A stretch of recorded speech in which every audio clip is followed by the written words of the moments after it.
A long time ago, a young Zen monk was living in a small monastery that was located in a forest which was near a small lake. The monastery was occupied by a few senior monks, while the rest were newcomers and still had much to learn. The monks had many obligations in the monastery, but one of the most important ones was their daily routine where they had to sit down, close their eyes, and meditate in silence for hours at a time. After each meditation, they had to report their progress to their mentor. The young monk had difficulty staying focused during his meditation practice for a variety of reasons, which made him very mad.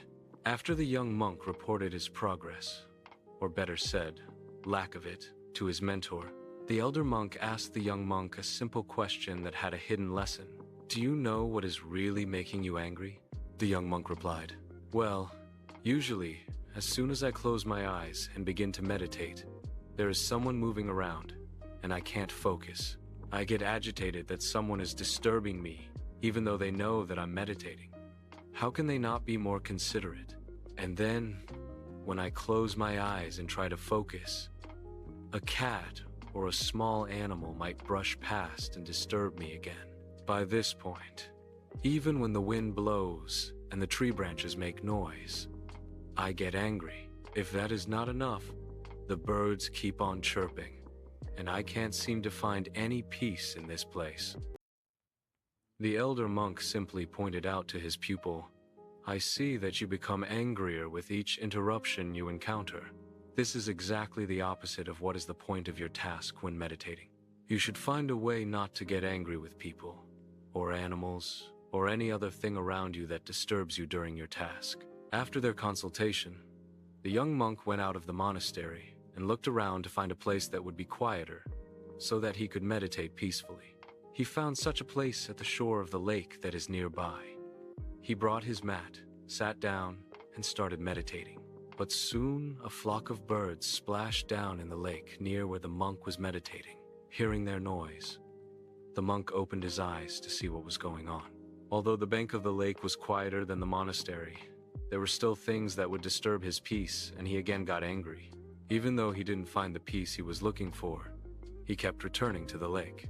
Then one day, the monk saw a boat tied at the end of a small pier, and right then, an idea hit him. "Why don't I take the boat, row it down to the middle of the lake, and meditate there? In the middle of the lake, there will be nothing to disturb me."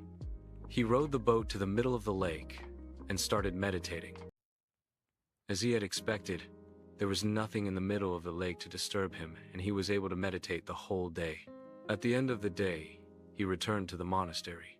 This continued for a couple of days, and the monk was thrilled that he had finally found a place to meditate in peace.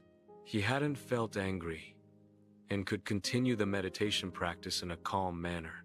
On the third day, the monk sat in the boat, rowed to the middle of the lake, and started meditating again. A few minutes later, he heard some splashing of water and felt that the boat was rocking. He started getting upset that even in the middle of the lake there was someone or something disturbing him. When he opened his eyes, he saw a boat heading straight towards him. He shouted, "Steer your boat away, or else you will hit my boat." But the other boat kept coming straight at him and was just a few feet away. He yelled again, but nothing changed, and so the incoming boat hit the monk's boat. Now he was furious. He screamed, "Who are you? And why have you hit my boat in the middle of this vast lake?" There was no answer. This made the young monk even angrier. He stood up to see who was in the other boat, and to his surprise, he found that there was no one in the boat. The boat had probably drifted along in the breeze and had bumped into the monk's boat. The monk found his anger dissipating. It was just an empty boat.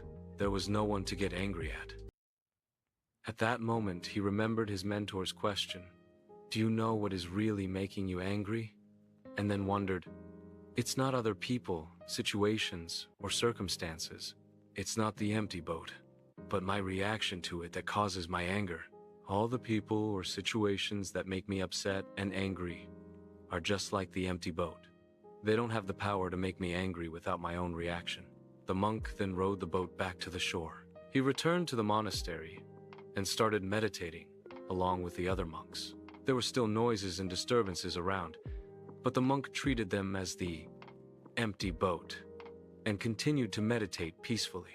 When the elder monk saw the difference, he simply said to the young monk, "I see that you have found what is really making you angry and overcome that.